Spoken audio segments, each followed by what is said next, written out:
All right, now it's time for the top 10. And it is a weird one this week because I know that it's something that I don't think I could have imagined myself doing or caring about 5 or 6 years ago. Because before I went to go and live in London, I wouldn't have called myself an art lover or even an art recognizer, to be honest. The National Gallery in Trafalgar Square changed that for me because getting to go and see these artworks up close and personal for totally free made me realize just how incredible they actually are. You can't get any kind of sense of appreciation for them just out of a book.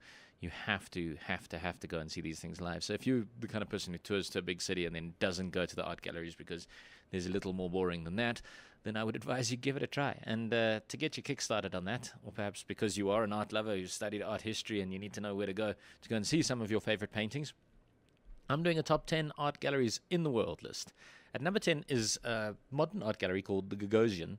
It's basically worldwide. They set up various destinations around the world where they put on the very, very best in modern art, in current art. They've been showing kind of museum quality shows with museum quality artists long before museums even catch on to these artists.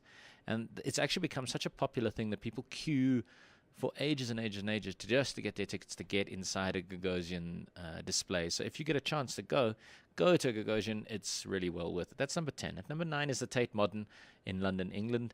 Now, the Tate Modern is a very different kind of an art gallery because what they've decided to do is basically take the very best stuff from about the last 100 years and start putting that on display. And it was there that artists like Damien Hirst got broken. And so when you go to the Tate Modern, you're guaranteed to see stuff that's slightly different. You know, all those kind of dismembered corpses and all those sorts of odd art pieces that some people even question the quality of whether they actually are art are at the Tate Modern. But it's certainly a unique experience. And to top things off, they've got quite a lot of the Salvador Dali artworks, you know, those infamous surreal artworks. There's a huge surreal collection at the Tate Modern. Well worth going to go and see. And number 8 is a place called Emmanuel Perrotin, which is in Paris and in Hong Kong. Again, one of the more sort of modern places, place where you can go and catch up on some more experimental art. Sophie Cull, Mr. Cause, they're quite regular there. And basically, it was founded by a guy who was 21 when he started collecting artworks, and he just kind of had an eye for spotting the young artists before they become famous. So if you see somebody in this guy's gallery, the chances are he's about to become super, super famous, and the paintings are about to become really, really expensive. So you'll get a chance to see some things before they actually become popular. You can become a hipster of the art world. At number 7, something a little more classic, is the Prado Museum in Madrid in Spain. It's one of the largest and most impressive collections in the world, and not surprisingly, the Prado Museum is probably most famous for its collection of Spanish artists, guys like Goya, Velázquez, Murillo, El Greco, and it is in Madrid, which is a beautiful city. It's a very artistic kind of city itself, so very worthwhile visit there as well. At number 6 is a place called David Zweimer in New York, and it's considered the very best in kind of modern art at the moment. It's the kind of place where you go if you want to find art displayed as art is supposed to be displayed. For about the last 2 decades, this guy David Zweimer has been considered an absolute art, a legend in art circles at finding the very best art that's being produced in the world and displaying it in a way that it really should be displayed. Again, it's one of these places that you have to queue to get into. It's the kind of place where you can go to buy some of the top art being made in the world. I think they recently helped raise sort of $13.7 million just on selling a couple of art pieces. So it's one of those sorts of places where you can go and see the very best in modern art before it vanishes into private homes. And number 5 is the Musée d'Orsay in Paris, in France.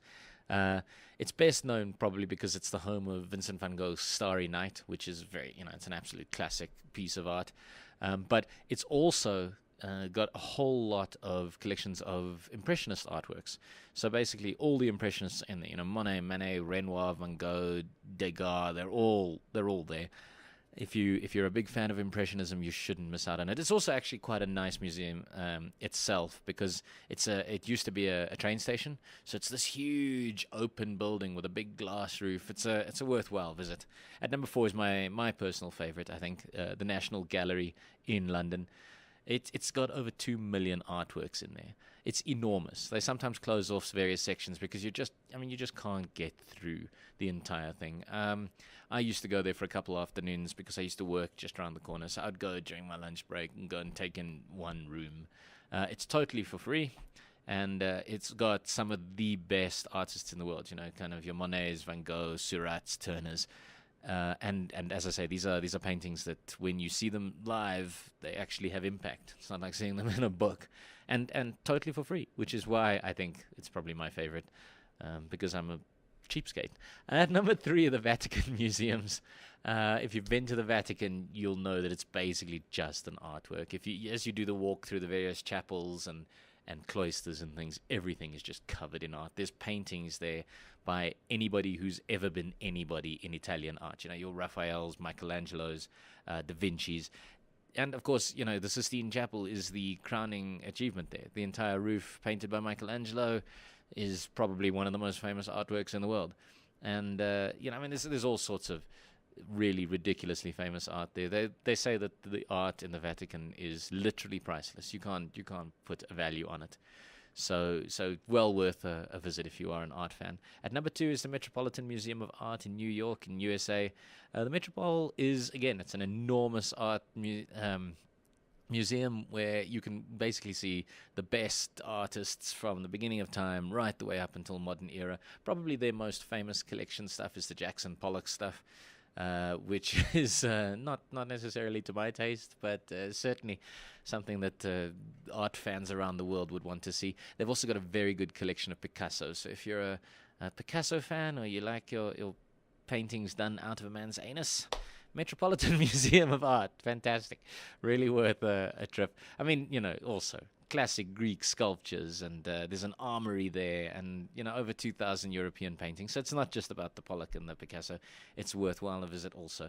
And at number 1, could it be anything else? The Louvre in Paris. I spent about a day in there. Just got absolutely lost.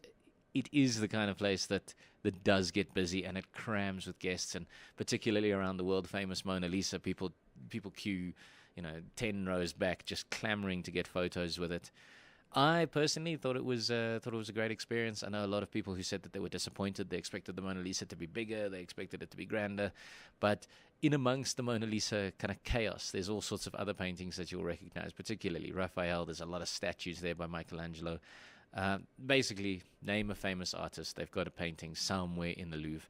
Also, the Louvre is quite an experience because it's a bit of an artwork again itself. I think it used to be a classic kind of governmental building and palace, and it's now become this famous art museum.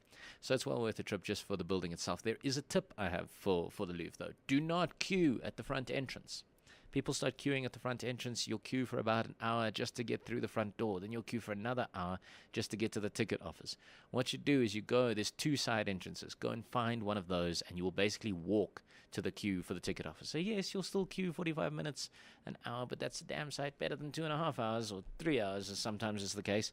Also, obviously, get there early. So that's the top 10 for this week. The top 10 art galleries are at number 10, the Gagosian. At number 9 around the world. Number 9, Tate Modern in London, England. Number 8, Emmanuel Perrotin in Paris and Hong Kong. Number 7, Prado Museum in Madrid, Spain. Number 6, David Zweimer in New York. Number 5, Musée des Orsay in Paris in France. Number 4, the National Gallery in London. At number 3, the Vatican Museums, Vatican City, Rome, Italy. Number 2, Metropolitan Museum of Art, New York, USA. And number 1, the Musée du Louvre in Paris in France. This has been Travelz.